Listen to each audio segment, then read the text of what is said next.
My name's Andrew Rains. I'm a wine educator and part of the team at Okanagan Crush Pad. Today I'm going to take you on a virtual tasting of 4 different rosés.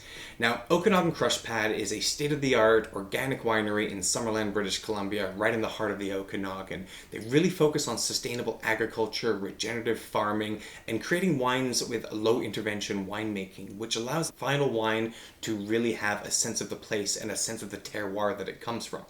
Now, rosé has a really interesting past. A lot of people started drinking rosé, which was just white Zinfandel, which was very, very sweet, and because of that, rosé got a bad reputation. But rosé has had a bit of a resurgence, particularly because rosé is so food friendly. And that's one of the things that we're going to focus on today is the food friendliness of rosé. Julia Child even said that rosé can be served with anything. It's great with salad, it's great with pork, it can even stand up to a charcuterie board as well. Now, there are a few different ways that you can make rosé, and you can make rosé yourself at home. You can pour white wine in with some red wine and create some rosé.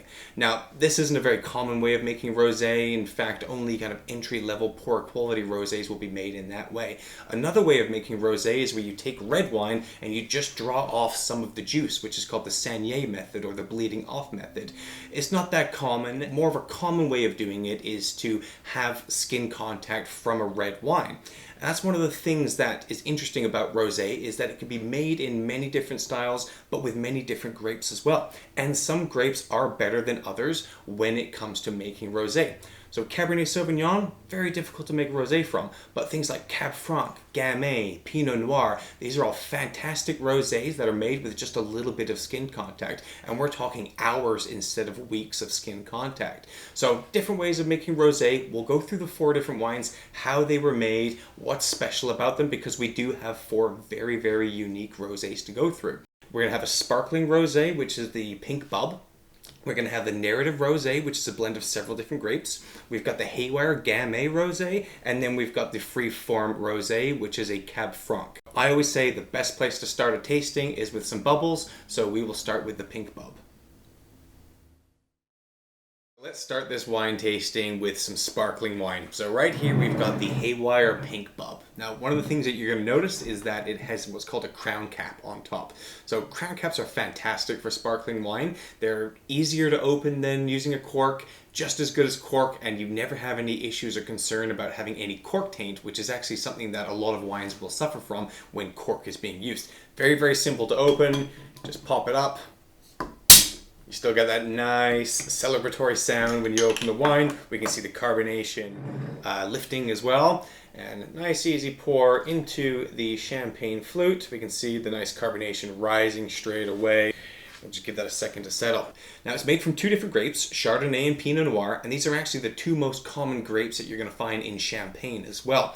The varietals just do really, really well and react really well to sparkling winemaking. So it's basically Pinot Noir, Chardonnay, as I said, and then the color comes from just a drop of red wine that goes in there that gives it this beautiful rosé color. So we can see the carbonation coming up. It's a carbonated sparkling wine, and it's actually made in what's called the Charmat method, which is also sometimes called the Prosecco method. So it's made the same way as Prosecco.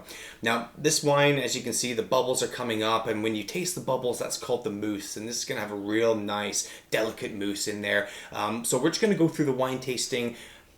Think about some of the aromas that we get, think about the taste. So if you just bring the wine to your nose, and remember, because it's sparkling wine, you don't actually have to swirl the wine because the bubbles will lift the aromatics in the glass. So if you just bring it right to your nose and just start thinking about, am I getting fruit? Am I getting flower? Am I getting some minerality in there? So for me, straight away, I'm getting some beautiful red fruit on there, almost wild strawberry, right? It's a very, very delicate red fruit aromatics on the nose. Right, a little bit of floral notes in there as well. So when it comes to tasting the wine, we just want to think of the perceptions that we're getting. Are we still getting some of those red fruits, or is it maybe a little bit different? And then we also want to think about the acidity in the wine, the tartness, the sourness of the wine, the feeling that we get when our mouth starts watering, saliva starts gathering, and then we want to think about how that's paired with maybe a little bit of sweetness with wine.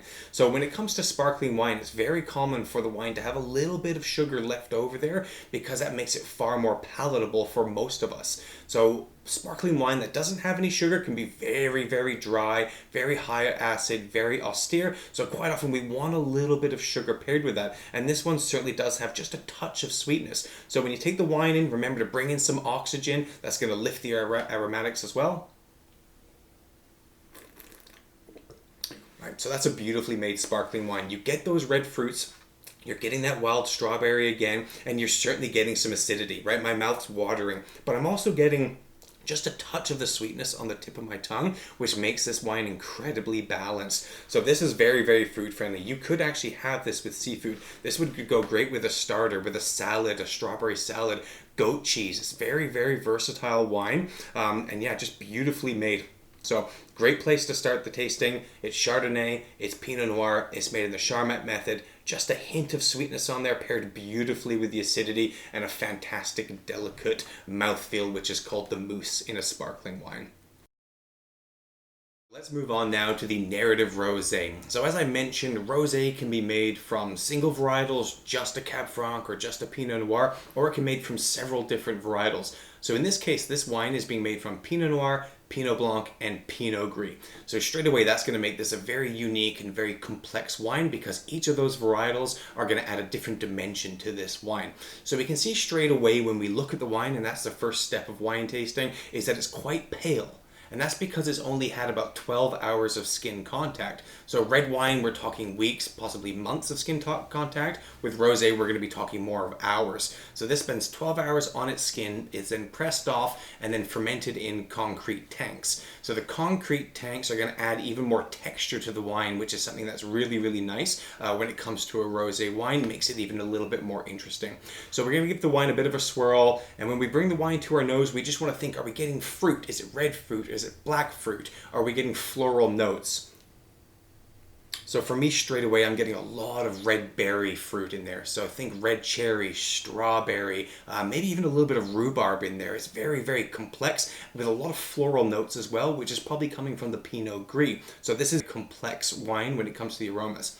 Now, when it comes to tasting the wine, we really want to think a little bit about the sweetness, think about the acidity, and I also want you to think about how long the wine lasts, the flavor lasts in your mouth after you finish drinking the wine. So we'll take it up, bring some oxygen in. So straight away we can see that this wine is bone dry. There's less than 1 gram residual sugar in here. It's got some nice acidity, which is really the backbone of the wine, provides structure to a rosé wine, and the flavors are still evolving for me. So it's changing in my mouth, it's still lasting, and that's a sign of a very well-made wine that's been made with purpose. So there's the narrative rosé, very complex, very red fruit, very dry, which will also make it incredibly food-friendly.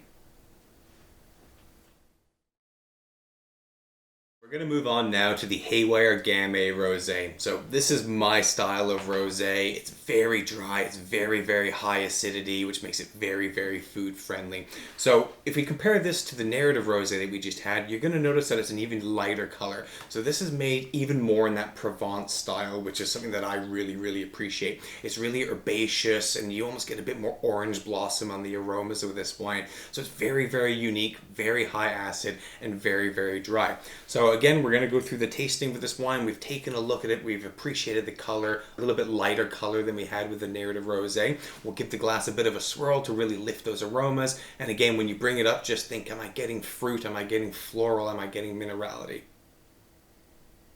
Yeah, so for me, I'm getting some of those red fruits, which you would expect from the Gamete. And this Gamete is coming from Oliver, actually, where Gamete seems to really, really thrive in up in the Okanagan there. But yeah, I'm getting orange blossom really, really coming through on this. It's a bit more herbal, it's a bit more herbaceous than we would have had with the narrative rosé. So it's, you know, a similar style of wine, but definitely, you know, a little bit different with a bit of a different aromatic profile. So when it comes to savoring and sipping the wine, this is where I really want you to think about the acidity, because for me, this is what really stands out about this wine. So when you take a sip of the wine, think about the flavors that come out. When you swallow the wine, I want you just to tilt your head forward and think if the saliva starts to build up. That's a sign of a very high acid wine, and this wine is very, very high acid.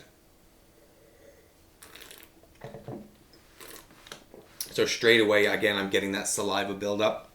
The wine is bone dry. There's absolutely no residual sugar in this whatsoever. It's fermented to complete dryness. So because of the high acidity, it makes it very, very food friendly.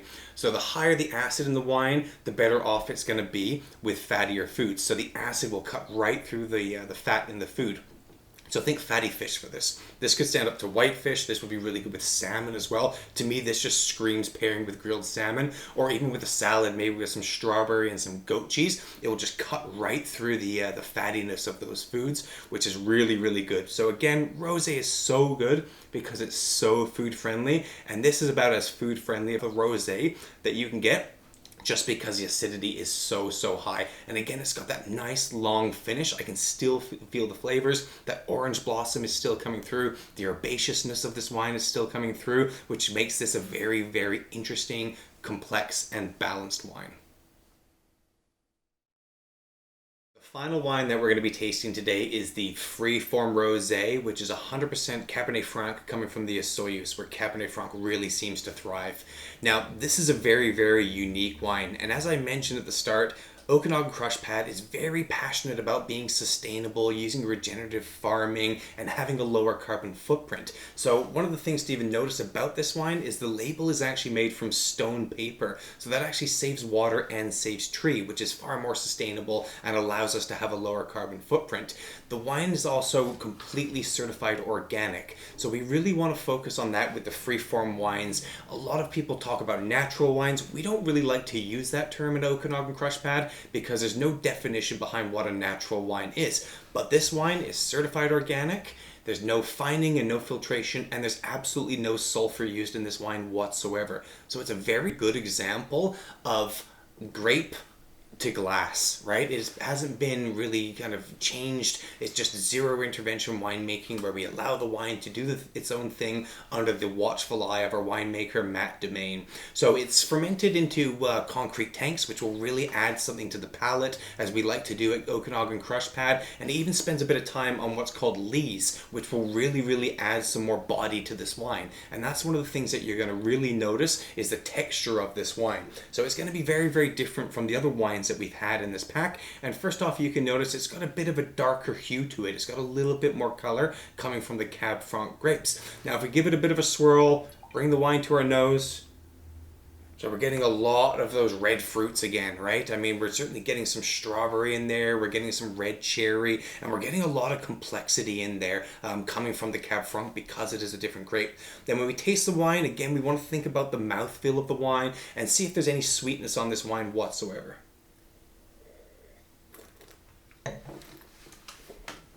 So this wine is very complex, very unique, very different rosé from the other rosés that we've had.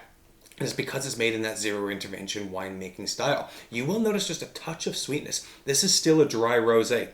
It's only got about 6.4 grams of residual sugar on there, so it is dry, but you can notice just a touch of the sweetness, which is balanced very nicely with the acidity in there. Now, it's not quite as high acid as the Gamete was or the Narrative Rosé, because it goes through what's called malolactic fermentation or malolactic conversion, whereas actually the malic acids are converted into lactic acids, which just softens the acid. So this wine is much softer than we would get. So it's very food friendly still, because it's nice and balanced, just a touch of sweetness on there. Can go with all of the foods that go really well, and to me this one really screams charcuterie. This could go really well with cheese, stand up to cured meats. This could even do okay with spicier foods as well, because it's so versatile. So the Freeform Rosé, zero intervention winemaking, certified organic, no fining, no filtration, no sulfur use whatsoever. It is strictly the grapes have been picked, we allow it to do its thing and create wine, which is the way wine is meant to be made. So that concludes our virtual tasting. I hope you enjoyed the wines and maybe learned a thing or two about rosé and the different styles of rosé and just how versatile and food friendly it can be. So a reminder, rosé is not just for sipping on a patio in the summertime. You can drink rosé year round. Now, if you want to learn any more about these wines, you can visit OkanaganCrushPad.com, and we hope to see you up at the winery sometime soon. Hi, my name's Andrew Rains.